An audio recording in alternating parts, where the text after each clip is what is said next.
Welcome to Nevada Newsmakers. On the broadcast today, Robert Lang. He is a director with Brookings Mountain West and the Lincy Institute for the whole show on an all-new Nevada Newsmakers. Nevada Newsmakers tapings in Las Vegas are brought to you by the Las Vegas Metro Chamber of Commerce. Nearly 200,000 Nevadans work in retail businesses, supporting families and the community. Nevada's retail businesses generated over $2 billion in sales tax revenue in 1 year, including nearly $700 million to help our schools. Shop around and see all that Nevada's retailers offer our state. We're the Retail Association of Nevada, representing thousands of Nevada businesses. Businesses that work for Nevada.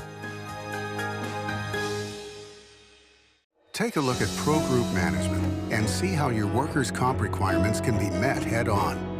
By taking a proactive approach, Pro Group can assure that your company is meeting or exceeding state and federal standards. As you move forward in your industry, Pro Group moves with you, simplifying regulatory tasks, clearing the way so you can get the job done and look to your future success. Pro Group Management, workers' comp that works for you. Early in the morning or throughout the night, professional truck drivers are on the job, serving you, safely moving freight that's crucial to our economy. From the oldest industries to our newest innovators, from the exotic to the everyday, trucks are everywhere, moving everything. Never afraid to embrace a future that makes Nevada and our nation stronger. Trucking moves America forward. This is Nevada Newsmakers with host Sam Shad, a no-holds-barred political forum. Now, from the Nevada Newsmakers broadcast headquarters, here is Sam Shad. And back on Nevada Newsmakers, we're delighted to welcome back to the program Robert Lang. He is director of the Lincy Institute and director of Brookings Mountain West. Pleasure to have you back on the program, sir. Thanks for having me. I have to throw this comment out because you can respond to it. I was talking to somebody about the fact that you were going to be on the program, and they asked about Brookings Mountain West. And I said, it's a liberal think tank. And they went, really? I didn't know they had liberal ones. Well, Brookings wouldn't say it was a liberal think tank. They would say it's nonpartisan as opposed to the Bipartisan Policy Institute. And the sort of reputation of the think tank, partly due to Nixon wanted to firebomb it during Watergate, because it held in its diplomatic safe the Pentagon Papers and things of that nature. So, I'd say on domestic policy, it tilts slightly to the left. On foreign affairs, I think it's right down the middle. And I wouldn't disagree with you, but it was just a funny comment, and I wanted to get your response. Well, no, there are liberal and conservative think tanks, and then there are things like when Sam Nunn and Bob Dole started the Bipartisan Policy Center with the idea of not having it partisan, and then Brookings is sort of post-partisan. It's the most important thing to Brookings is just the sort of credibility policy analysis. It does these tomes on foreign affairs, so they would be hurt to hear that somebody placed them in the political spectrum. And I would point out that it is a very respected institute. I wanted to talk to you about the next 30 years. Dina Titus, decades ago, wanted to build a ring around the valley to stop the rampant growth that we saw and to build vertically instead of horizontally in the Las Vegas Valley. Now we're hearing discussions about Ivanpah as the new airport. Yeah. This was something that was being discussed seriously before the recession. Terminal 3 was supposed to alleviate the need for that, certainly in the short term. But in the long term, as we continue to see the growth of tourism and commercial enterprises in the Las Vegas Valley, we're going to need a second airport here. And Ivanpah obviously is the logical choice. We have thousands of acres out there. It'll be industrial commercial development out there, potentially light rail coming into the valley. But the big question is, now we're heading towards another 1 million people in the Las Vegas Valley. Is that sustainable in your opinion? Yeah, it depends on how we manage the valley. So yes or no, some things are likely to change, technology is likely to improve. The other thing is, we don't sprawl the most. We're not Atlanta, we're not Charlotte, we're not Nashville. Those southeastern metropolitan areas are a third of our density because we are hemmed in by mountains, federal land holdings, and our aridity prohibits us from doing septic or drawing well water out of the ground. So everybody's on city plumbing, and it's expensive to run that for miles and miles and miles out to low density subdivisions. So despite the fact that we fill the valley, the last house in the last subdivision might be on 1/8 of an acre. So we don't have it's not that we wouldn't like to sprawl. We'd sprawl as much of Atlanta if you gave us a chance. But the physical circumstances and then the federal response to those circumstances of retaining so much land in the Federal Land Holding Reserve, BLM, for example, there's a process of us buying some of it. They've set a disposal area up. But every time you do this, if you want to add to it, you have to go back to the federal government for that. So it's a restraint on growth. And it's likely that we'll grow denser because we'll put public transit in, especially light rail, that will, along its path, create a dense corridor up Maryland Parkway, for example. And that obviously is coming in the not too distant future. As far as sustainability in terms of water, the Southern Nevada Water Authority says, no problem, we can go towards the south. We have the ability. But how long before we need to seriously plan for additional water, and one presumes from Northeast Nevada? Well, we use less water today at 2.25 million than 1.5 million. So it's not just people, it's the manner in which you use water. And a large share of that water went to yards, went to people's plants around their house, not to their drinking water, not to industry, not to the Strip, which is the most efficient user of water. And gets the highest yield because it generates most of our economy out of what little water it uses. So, their optimism is based on a policy response from, 2 decades back that has been largely successful at reducing our demand for water. And remember, we have the least water out of Colorado. It's another case of, are we, sort of responsible people? We are responsible towards sustaining the growth that we can have based on our resources. But our preference certainly would have been probably to have a greater share of the Colorado supply, 300,000 acre feet, and then the recycled share. It's less than half of what Albuquerque gets, and they're not even in the watershed. You have to pump it over the Continental Divide to get it to Albuquerque. But the thing that's interesting about the Colorado River is that, despite the oversight of the federal government, that the communities along the Colorado River work with each other. For the most part. There's one district in Arizona that likes to stir things up. But for the most part, it doesn't matter what the federal law says at this point. The states are taking care of it, which is remarkable. And it's part of the sober reality of the West with a very limited resource. Compare that to the East, where water is abundant. Tennessee and Georgia are at each other's throats. There's a claim that there was a misalignment of the border measurement between Tennessee and Georgia, and that a little piece of the Tennessee River loops into Georgia, and Atlanta should have claim on that water. And they're in very destructive exchanges with one another in those states. Because there was so little out here by way of water, agreements that go back over 100 years now have brokered it, and nobody wants the federal government to be involved because they'll just screw it up. When you look at Southern California and the wastefulness of the water use there, and like you say, our limited supply from the Colorado River, doesn't it kind of drive you crazy? Well, they were the major claim holder at the beginning of the process because, California received outside of the Northeast and Midwest, California was the most substantially urban and largest scaled population centers in the US, like LA and San Francisco.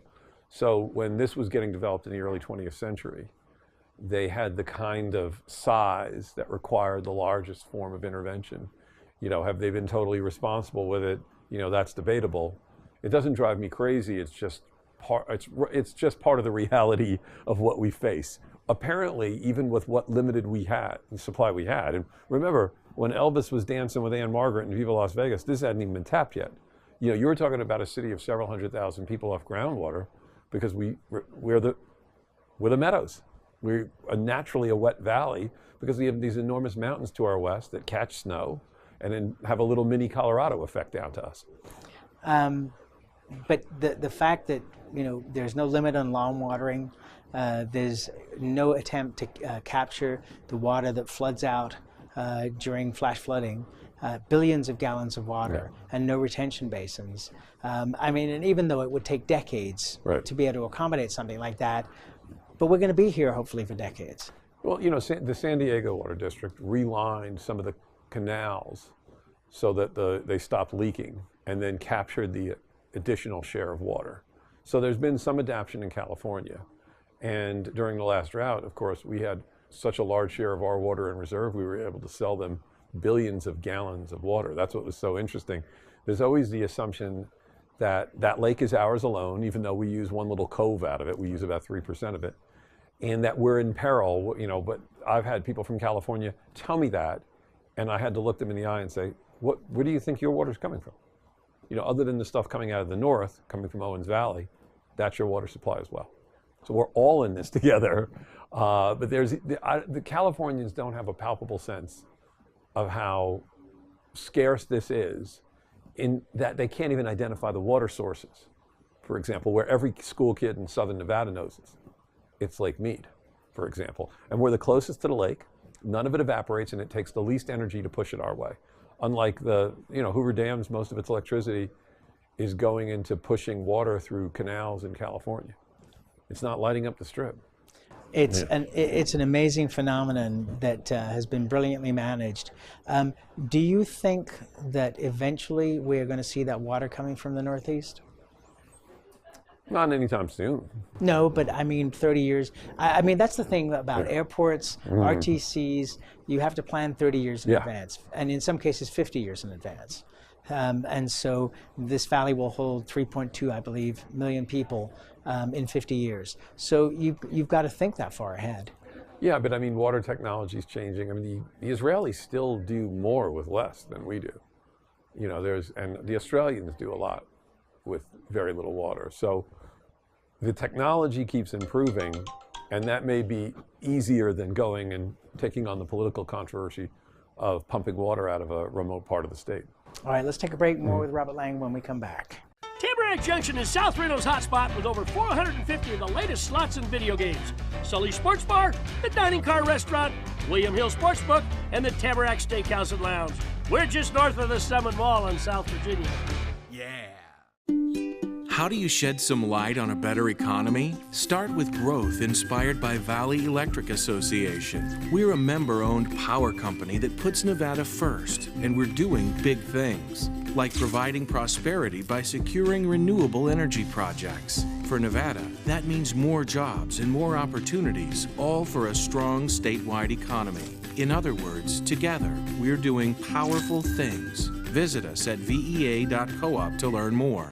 The signs and symptoms of cataracts can start out small with subtle changes in your vision. So don't wait. Be proactive and take your vision into your own hands. If you're experiencing the onset of cataracts or just have questions, contact your eye care professional or call Eye Care Associates of Nevada today. Dr. Hiss has years of experience specializing in the surgical correction of eye disorders and has completed over 84,000 vision correcting procedures. At Eye Care Associates of Nevada, we'll change the way you look at the world. The Tamarack Junction Steakhouse is known for signature steaks, handcrafted cocktails, and world-class wines. Join us Thursdays and Friday nights from 4:30 to 6:30 in the Steakhouse Lounge for live music, gourmet plates, and well-priced wines, just north of the Summit Mall on South Virginia. This is Nevada Newsmakers. And back on Nevada Newsmakers, we continue our conversation with Robert Lang. He is director of the Lincy Institute. So, in your opinion, has Nevada now gone from a blue state, from a purple state rather, to a blue state, or are we still on the cusp? You know, in politics, you never want to make the call because you could be shown up the next election. But on sort of the electoral college, on the statewide race, so it's different. I mean, a governor could run a campaign instead of what Laxall ran, like Sandoval, and be a Republican and still win the state easily. It just depends on what campaign you run. But as far as the sort of, where the electoral votes are likely to wind up, and that's what really defines red and blue. It's about how you vote for the president. It's more likely than not that the state is a deeper purple or lightish blue at this point. And speaking as a broadcaster who makes money every time there's an election, we want to keep it that way. And it'll be interesting to see, how much of this was the Trump vote in this off-year election that turned out such a phenomenal result in terms of turnout. Mm-hmm. Yeah, I mean, there's always, that's the problem when you make these structural cases and say, now we're blue. You know, look at New England. There's all these Republican governors up in New England because they run as moderates. And you don't know in the next cycle if there's a moderate Republican at the head of the ticket even, whether or not these electoral votes are, you know, capturable. It depends on the national mood, depends on where you are in an economic cycle, quality of candidate, type of campaign they run. But all else being equal, the state, I wouldn't consider it as swingy as it once was. It's lean blue. It's interesting, too, that people automatically think that if you're coming from California, then you're going to be a liberal voter. And that doesn't really make a whole lot of sense. You might come here and say, I want lower taxes and I want less regulation, I want a smaller state government.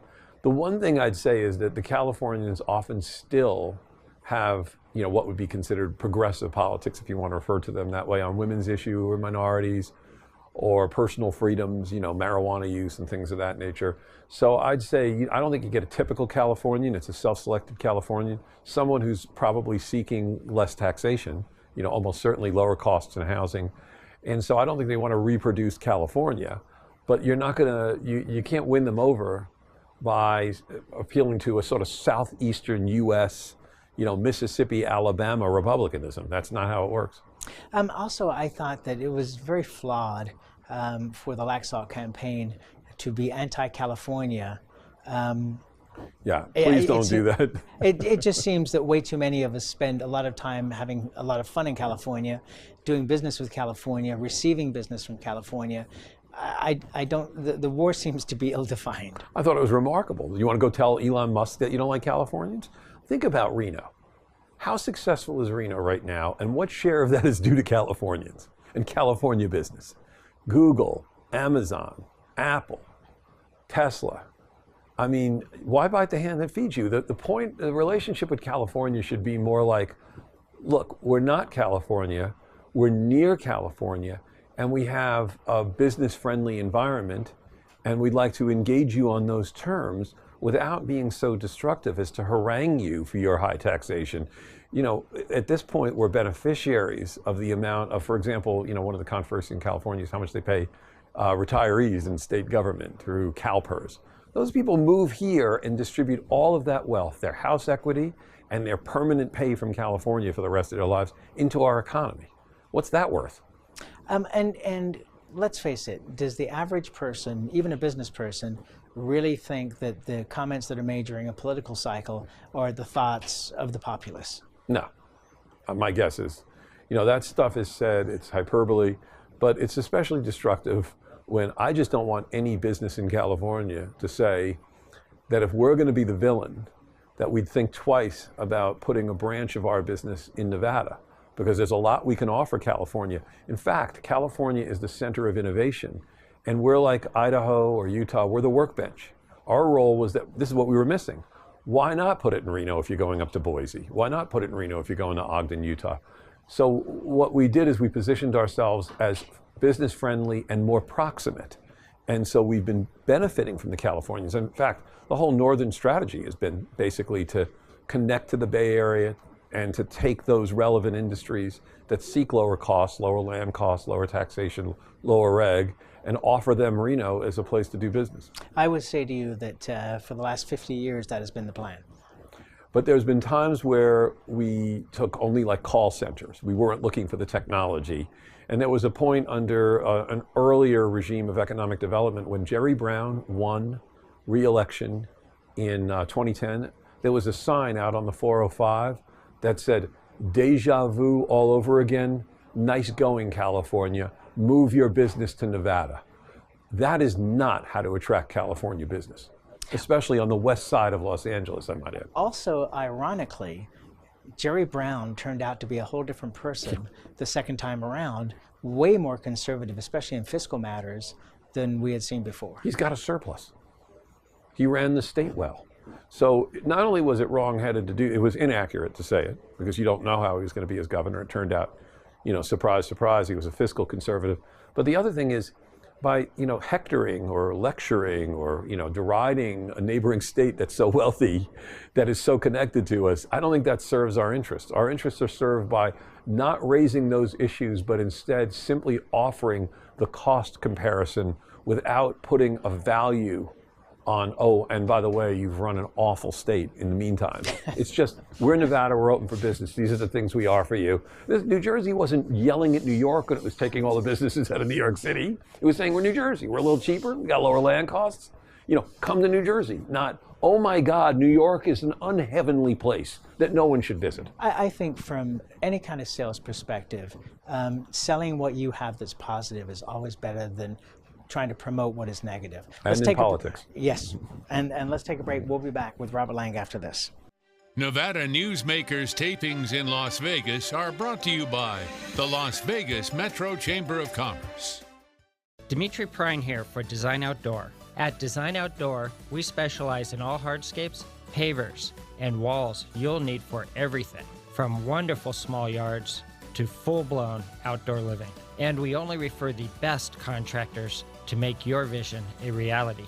Our store and backyard are located at 11600 South Virginia, just north of DeMonte Ranch Parkway. Visit designoutdoor.com or call us at 851-9499. I'm men's rights attorney Marilyn York, and because I represent men in all family law matters, women often call me gender traitor, woman hater, and even disgusting. So why represent men and target myself with these offensive monikers? It's simple. Children with fathers in their lives are 6 times less likely to drop out of school, 15 times less likely to go to prison, and 5 times less likely to commit suicide. So ladies, you can hate me, but please love your children more than you hate their fathers. Hi, I'm Dave Newman. Remember me? I used to be the house detective, and now I'm a realtor, full-time at RE/MAX Realty Affiliates. A lot of people ask me, how's the market? You know what? It's fantastic. If you're even kicking around the idea of buying or selling, give me a call. Let's talk about it. Call me at RE/MAX Realty Affiliates and just ask for the guy who used to be the house detective, Dave Newman. Everyone is talking about opioids, but they're not the only drugs that can be harmful if taken in large quantities or not as prescribed. You also need to be aware of side effects from anxiety drugs, muscle relaxants, sleep aids, and stimulants. Mixing prescription drugs with other drugs or alcohol can be dangerous. If you take an Ambien with a glass of wine, it may be enough to stop you from breathing. Prescribed drugs can be just as dangerous as illegal drugs. Take medications only as directed. This is Nevada Newsmakers. And back on Nevada Newsmakers, we continue our conversation with Robert Lang. He is director of Brookings Mountain West. With this upcoming legislative session, the power truly now has moved to the south. What effect do you think that is going to have on the north, or do you expect that the legislators, including the governor, will be statesmen and will treat Nevada as Nevada? I think they'll be statesmen and treat Nevada like Nevada, and here's why. The South was never looking to stick it to the North. They just were looking to not get stuck, if you know what I mean. And so, if you're to believe the hype around Bill Raggio, the guy's got a statue at the airport up there, I'm figuring it's correct. He was like the Robert Byrd on the state level. Robert Byrd, famously a senator from West Virginia, who was great at getting resources for the state of West Virginia so that every outhouse has a 4-lane highway going to it. And, to the extent that Raggio's hype was true, it must have meant that some share of additional resource went to the north. I think what's more likely to happen now is that resources will be targeted on pretty equitable grounds, which is to say that the South would more likely receive 70+% of those resources, giving its tax share and population percentages.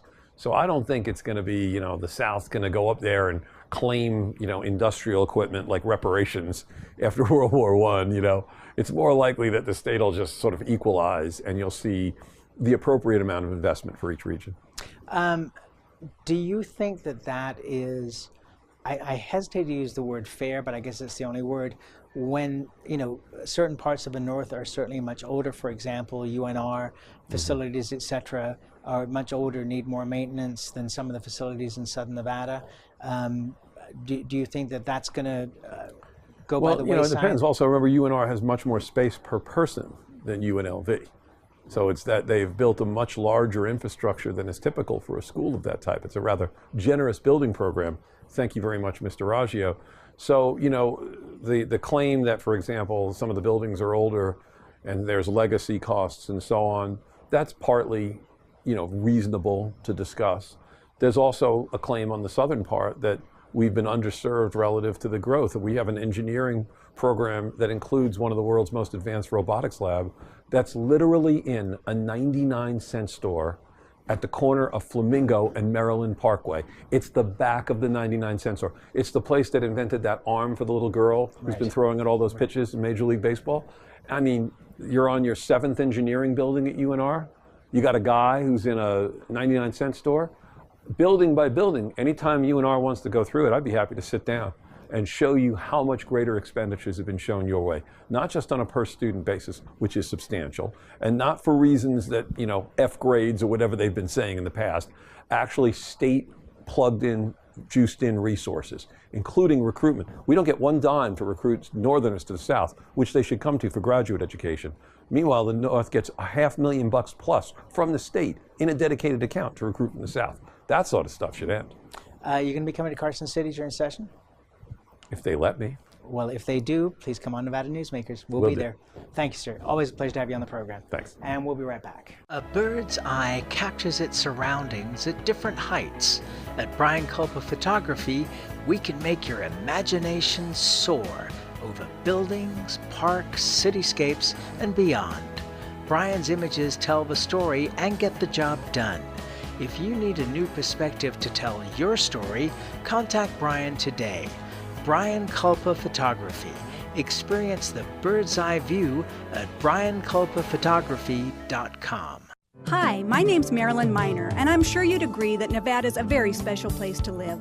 I was born here, and my husband and I have raised our family here. I feel it's a privilege to live and work in the Truckee Meadows. I especially enjoy helping my clients reach their real estate goals. Sometimes the smallest details provide the greatest satisfaction. I'd be complimented to talk to you about your next move. Call Marilyn Miner at Dixon Realty, 742-1280, or log on to marilynminer.com. St. Ives Florist, for every holiday and every special occasion. For romance. Custom home design. We have the largest selection of fresh flowers in northern Nevada. And we also offer a large selection of unique gift items. Come see me, Lori Ann, at St. Ives Florist, 700 South Wells Avenue, or call me at 333-9190. Pro Group Management is the place where companies can find workers' comp solutions that are designed to meet their specific business requirements. As regulations evolve, Pro Group takes a proactive approach to clear the path to make sure your business stays ahead of the curve. Knowing your workers' comp program is optimized, you can focus on other important matters related to your growing business. Pro Group Management, workers' comp that works for you. As always, you can watch Nevada Newsmakers 24 hours a day at nevadanewsmakers.com. You can also download podcasts of the show free of charge or watch us on YouTube. We'll see you on the next broadcast.